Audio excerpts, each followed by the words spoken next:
Moi, c'est Aminatou Mohamed Diop. Je suis journaliste de formation, journaliste de profession, indépendante et actuellement je suis secrétaire permanente du CORED, le Conseil pour l'observation des règles d'éthique et de déontologie.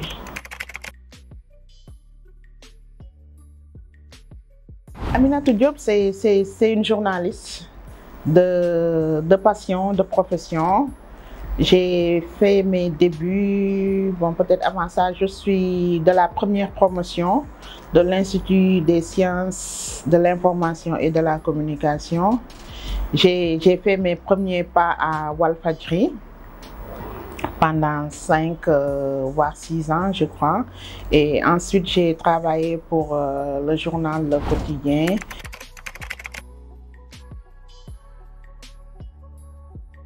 Il y en a beaucoup, On pourrait passer la journée à se remémorer de certains souvenirs, rappeler certaines anecdotes. Peut-être s'il faut en retenir un, je pourrais dire que en tant que jeune reporter, j'ai eu à faire un reportage sur le travail des enfants. Et c'était un dossier. Je ne sais plus sur 1 ou 2 pages qui avaient été publiées à Walfadjri. Puisque j'étais au desk société, j'ai fait un travail que j'avais aimé et qui avait vraiment été assez exhaustif. C'est bien des mois après, lors d'un séminaire, j'étais à table avec quelques personnes.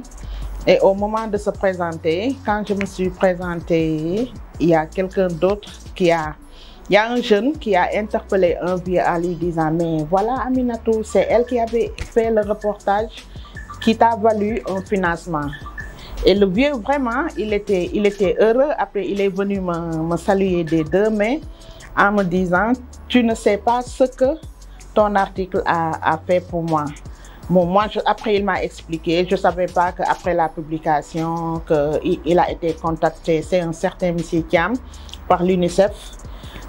Qui lui a financé beaucoup d'activités parce qu'il encadrait des jeunes, il récupérait des jeunes, entre parenthèses, de la déperdition scolaire, à qui il enseignait un métier et en même temps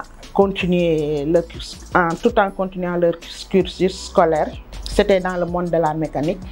Et il était tellement heureux qu'il a voulu m'offrir un véhicule que je n'ai pas pris à l'époque. Et après, il est allé même contacter mon responsable à l'époque, Jean-Maïs Diop, que Dieu ait son âme, pour lui dire qu'en réalité, ce n'était pas un acte de corruption parce que l'article avait été publié bien après et que ça, c'est juste parce qu'il est fier, il est content, c'est un sentiment de reconnaissance.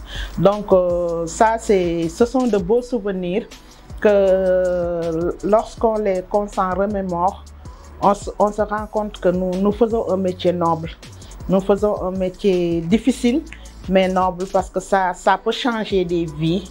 Parce que ce papier avait non seulement changé la vie de M. Thiam, mais aussi la vie de beaucoup de jeunes enfants. Parce que l'UNICEF lui avait permis à l'époque de refaire et d'équiper son centre de formation. Donc ça, on peut dire que c'est une belle expérience. Les femmes des médias aujourd'hui, leur leadership, il est là, hein? Il est là, il est affirmé, il est assumé. Et peut-être que même dans cette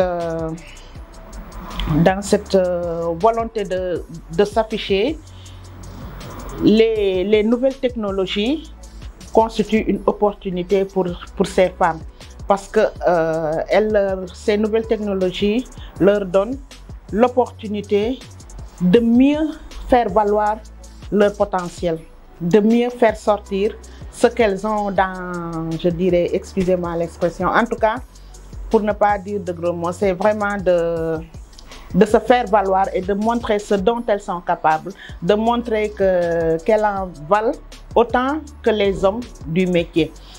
Il m'arrive même parfois de refuser le terme femme journaliste. On est journaliste. Homme ou femme, on est journaliste. Ce qui nous différencie, c'est le professionnalisme, c'est l'éthique, c'est la déontologie.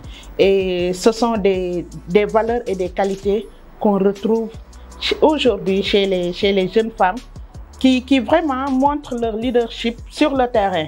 Peut-être elles sont bien présentes dans l'univers, dans l'environnement médiatique. Parfois même, moi j'ai l'impression qu'il y a plus de femmes que d'hommes dans le métier, si on prend tous les métiers du journalisme, pas seulement le journaliste. Mais elles ne sont pas à des niveaux de décision dans les rédactions.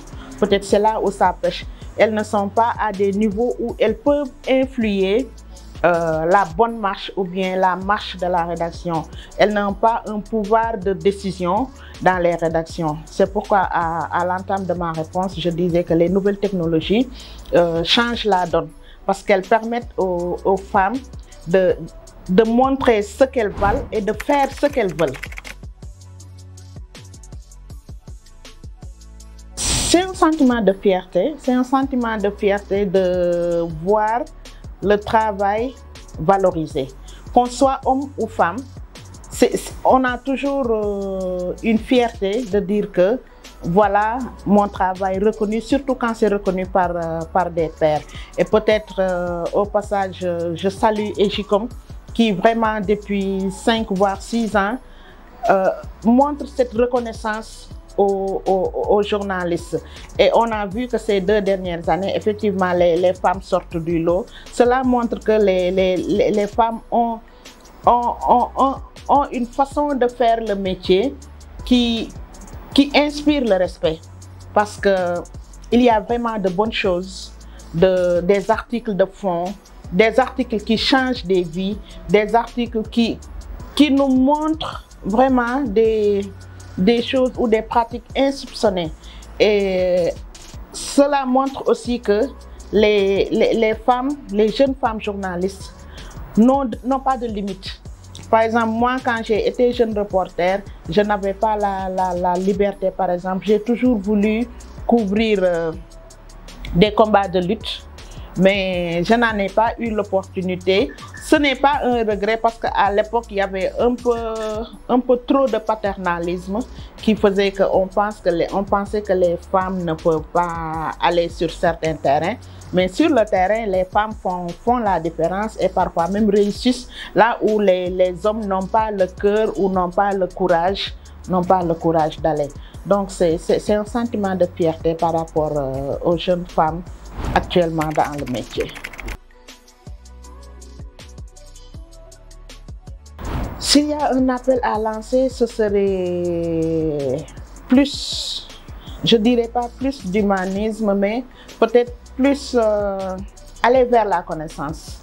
Parce que la beauté de notre métier, c'est que chaque jour est son lot d'apprentissage. À chaque fois qu'on va sur le terrain et on revient, on en connaît un peu plus, on a appris un peu plus. Donc, si j'ai un appel à lancer, c'est de leur dire de ne pas se limiter à la formation initiale, d'aller vers la formation continue, d'aller vers la quête de la connaissance pour mieux approfondir leurs articles, pour faire de sorte que quand on a fini de lire un papier, quand on a fini de suivre un entretien, que vraiment le lecteur puisse se dire « Tiens, j'ai appris telle chose, j'aime lire cette personne parce que toujours au bout de son article, j'en apprends quelque chose. » Aller au-delà des comptes rendus, aller en profondeur, se distinguer un peu de l'actualité, pas ne pas l'occulter, mais apporter un plus que ce que les autres ont déjà donné.